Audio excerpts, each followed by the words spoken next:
Welcome to Prema's விழா.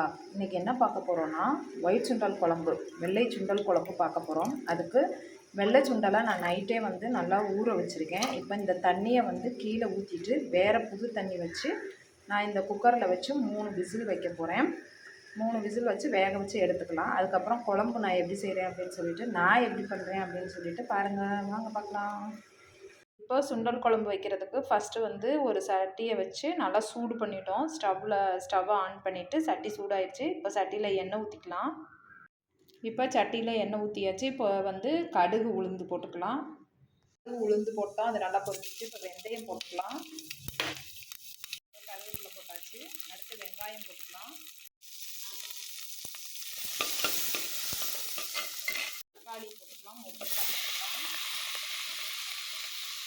பச்சை மிளகாய் போட்டுக்கலாம். முருங்கைக்காய் வேகிறதுக்கு கொஞ்சோண்டு தண்ணி ஊற்றிக்கலாம்.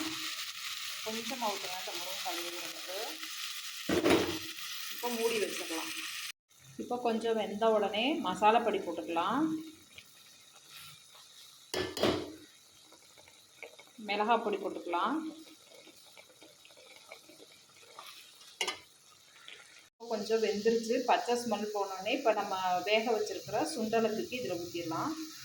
இப்போ வேக வச்சுருக்க சுண்டல் தூக்கி இதில் ஊற்றியாச்சு. இப்போ உப்பு போட்டுக்கலாம்.